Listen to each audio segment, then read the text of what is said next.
este tema de la baja de impuestos que alivia a la gente, ¿cómo lo pensaste cuando escuchaste estas declaraciones aplicado o llevado a monotributistas y autónomos? Creo que es positivo el mantenimiento de este beneficio respecto de la suba del mínimo no imponible de ganancias es positivo para la gente, sin dudas. El tema es que esto tiene un impacto en las provincias porque genera menos ingresos, por un lado, ¿no? Entonces hay que ver cómo resolvés la situación fiscal de las provincias. A la vez tenés otra situación, que es que se mantendría una inequidad que tenemos hasta ahora respecto de los autónomos.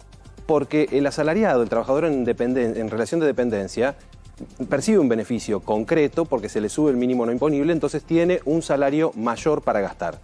Pero los autónomos están rezagados. Hace muchísimo tiempo que tienen una distorsión muy grande y ellos pagan ganancias a partir de los 170.000 pesos. Claro. Es un ingreso exiguo. Cuando el de relación de dependencia paga ganancias a partir de 1.980.000 pesos. Claro. Es una, digamos, esa distorsión genera que dos personas que quizás hacen la misma cantidad de trabajo y un trabajo similar, pero están en un régimen distinto, perciben un ingreso real absolutamente diferente. Vamos a siguientes definiciones de estos últimos días para analizar. La siguiente tiene que ver con el ajuste. Si no se hace un ajuste fiscal, el país termina en hiperinflación y el 95% de los argentinos pobres. Damián. Me encantó esto que estaba haciendo, eso de las definiciones. Me parece que está bueno. Esta definición es clave porque él dice que el ajuste fiscal va a ser muy fuerte en el 2024, hasta lograr el equilibrio. O sea que eso implica para él reducir el gasto público en 15% del Producto Bruto. Además va a ir acompañado de una reforma tributaria. A medida que voy reduciendo déficit fiscal, ¿qué hago? Puedo ir bajando impuestos. Él va a sacar, supuestamente lo que planteó en su plataforma, el 90% de los impuestos que no recaudan tanto, porque los que más recaudan son 10, que esos los va a dejar. O sea que habría 138 impuestos que paulatinamente irían desapareciendo y quedarían los 10 impuestos principales. Eso a lo largo de toda su gestión. Es muy importante esto que estás diciendo porque acá lo quiero empalmar con Sebastián. El tema es el financiamiento del sistema. Es muy importante porque permanentemente recibe el socorro de la recaudación de impuestos para poder pagar jubilaciones y pensiones. Y cada vez más, porque en realidad si vos te fijás, vos tenés un trabajador y medio que soporta a cada beneficiario en este momento. Y esa situación tenemos que ver no solo un trabajador y medio, sino qué calidad de aporte genera ese trabajador y medio. Falta trabajo calificado, falta trabajo genuino. Tenés 2 millones de monotributistas. Vos sabés que, por ejemplo, los datos indican que todo lo que aporta un monotributista en su historial aportativo, al momento de jubilarse va a alcanzar con suerte para pagar el primer año de jubilaciones. ¿Por qué? Porque el aporte que hace mensual el monotributista de mayor categoría equivale a una pizza. 4.200 pesos, 2,5 kilos de yerba. Con una brecha enorme de lo que paga en aporte previsional el autónomo, que creo que a partir del 1 de diciembre la categoría 1 de autónomo casi 19.000 pesos, solo de aporte previsional. Y el trabajador en relación de dependencia, comparado con ese mismo monotributista, al mismo nivel de ingreso, estaría pagando un 11%, 77.000 pesos contra 4.200. ¿Qué querés sumar, Damián? Que lo que dijiste vos, que el autónomo paga más de aporte previsional y después llega a los 65 años y el que entró en la jubilación y tiene 30 años de aporte respecto de un autónomo que tiene 40 años, con ayuda, con bono, termina cobrando más que el que pagó 40 años con ese aporte. Y acá me estás dando pie para preguntarle a Sebastián, ¿el autónomo es evasor por naturaleza o el mismo sistema distorsivo y que lo olvida lo termina siendo evasor? Porque no hay incentivo. El sistema es pernicioso, pero creo que en realidad tenés una situación que es la del monotributista. El monotributista que trata de no pasarse al régimen de autónomos porque es demasiado oneroso. Entonces el que termina eludiendo o evadiendo está ahí. Esa es la clave. Las categorías son bajas. Otro textual de Javier Milei refiriéndose a la obra pública. ¿Qué fue lo que dijo? Algo de lo que se habló mucho durante toda la semana. Las obras públicas van a tener que ser hechas por iniciativas privadas. Bueno, Javier Milei lo que va a hacer es obra pública al estilo chileno, donde ante un desarrollo de una ruta, esa ruta se licita entre privados y los privados son los encargados de ejecutar esa obra pública, de financiarla y después poder ir logrando un retorno de esa inversión que hizo a partir, por ejemplo, de un peaje o a partir de alguna metodología que le permita recuperar aquella inversión que hizo sin que el Estado esté presente en esa obra pública.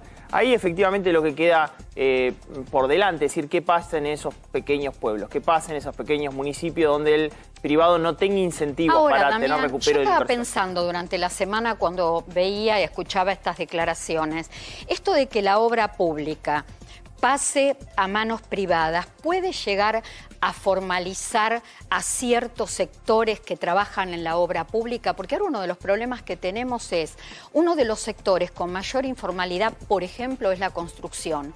¿Podemos lograr empleo genuino, más empleo en blanco, con esta idea, con este concepto de Milei? Generalmente las empresas constructoras también participan con seguro de desempleo. ¿Por qué? Porque yo empiezo una obra, ejemplo, una obra privada, un edificio, y voy a necesitar personal durante 2 años. Termina ese trabajo, tengo la posibilidad de, digamos, dejar ese recurso humano hasta que vuelva a iniciar otra obra. Ya están de alguna manera y ya están con seguro de desempleo. Ahí la clave, ¿sabés cuál es? A mí me parece, respecto de este tema de la obra pública, lo que Javier Milei dice como desvío técnico. Claro. Que es un informe del Banco Interamericano de Desarrollo que dice que en estas cuestiones de obra pública hay desvío de hasta el 7,6%. Habló de robar. Sí, bueno, yo lo dije técnico. Eso, pero claro, que Clara... eso fue textual. Y sí, ese es el gran problema. Y la realidad es que lo pagamos nosotros con impuestos, lo pagamos nosotros con inflación. Que no lo vemos, es la queja permanente. Y además, se han hecho obras públicas que nunca han terminado, que nunca se han terminado, que no tenían ningún tipo de... digamos, más mérito de que darle esa obra, licitársela a un privado que tenía vínculo con el sector público. Javier Milei también habló del sistema previsional y habló de los jubilados. Esto decía, a ver, es mentira que el sistema jubilatorio se puede arreglar de corto plazo. En corto plazo. Realmente lo veo muy difícil. El nivel de ajuste que necesitas de la situación o de redefinición del esquema es muy grande. Mira, en este país, hoy por hoy tenemos una de las mayores coberturas, 95% de la cobertura previsional. Pero no alcanza. Es un lujo quizás a nivel mundial. Ahora el tema es qué calidad de prestaciones estás dando y a qué precio. Como no está financiado debidamente con aportes y contribuciones, evidentemente lo terminamos pagando todos con impuestos, incluso el que no recibe nada. Vos sos hace de sindicato. Sí. Y yo hago de Estado, sí. Ahora, con presidente electo. Sí. Entonces te digo, Clara, vamos a hacer una reforma laboral, porque así las pymes no van a contratar empleo y yo necesito tener más activos para financiar pasivos, para financiar jubilados. Entonces yo te digo, bueno, tenemos que hacer la reforma. ¿Y por qué usted, Dipache, quiere hacer la reforma laboral? Mirá, porque en el año 2003 los juicios laborales eran solamente 3.060 y ahora, en 2023, son 144.000. Tenemos 600.000 pymes, un cuarto de las pymes están teniendo juicios laborales. No se puede seguir, señora. Tenemos que solucionar esto. Reforma laboral. Tenemos que pasar más activos para financiar más pasivos. Las pymes, muchas veces hablamos con Cecilia Barrios, Sebastián Villa también es parte de la coordinadora que agrupa las cajas de previsión de profesionales de previsión y seguridad social de la República Argentina. Muchos de ustedes representan pymes. Sí, absolutamente. En definitiva, los trabajadores profesionales tienen una dificultad en este momento respecto del ingreso por las propias dificultades de la actividad económica. Yo como abogado, digamos, si no tengo actividad económica, mis clientes no tienen cómo pagarme, no tienen cómo contratarme, se dificulta toda la rueda, ¿no? Entonces, la clave, me parece, en todo esto también es que para que el sistema previsional pueda repuntar, necesitas mayor nivel de actividad económica, mayor nivel de cantidad de aportantes privados. Porque lo que crece es el empleo público, pero no crece el empleo privado. Tenemos que hablar de algo que creo que nos preocupa hasta más que la inseguridad. Y ya hablar de la inseguridad es todo un tema, que es la inflación. ¿Qué dijo Milei? Bajar la inflación a los niveles internacionales llevará entre 18 y 24 meses. Mientras se desanda y se desacelera esta situación, ¿cómo convivimos con los precios o cómo se van a controlar los precios desapareciendo ya precios justos y todo control? Porque en este momento no hay, por ejemplo, precio de referencia y aparte no están todos los productos en las góndolas. Primero, ese testimonio, hasta te digo, es muy optimista respecto de Javier Milei. Muy optimista. ¿Vos decís que va a llevar más tiempo? generalmente desinflar de la tercera inflación más alta del mundo, que llega a un dígito, en el promedio de los países ha demorado mucho más tiempo que 18 a 24 meses. Quizá pasa que está en estado de inercia la inflación, claro, es muy difícil. Él dice, debe decir, vamos a volver a los 2 dígitos declinando los próximos años. Pero ahí que vaya a un dígito, 18 a 24 meses lo veo difícil. ¿Qué es lo que te va a pasar en los primeros semestres? Corregir los precios relativos de la economía, que va a involucrar nafta, transporte público, tarifas, etcétera, que no lo va, dijo, ya no lo va a hacer de golpe, que si no lo va a hacer en forma gradual. Y ahí está el precio madre y padre de esta economía, que hay que corregir. Tipo de cambio. El tema es cómo van a acompañar salarios y jubilaciones. Todo eso en historia cíclica argentina, yo no soy político, yo tengo que decir lo que veo en el revisionismo histórico argentino, va a perder, Clara. Va a perder frente a esa aceleración de la inflación.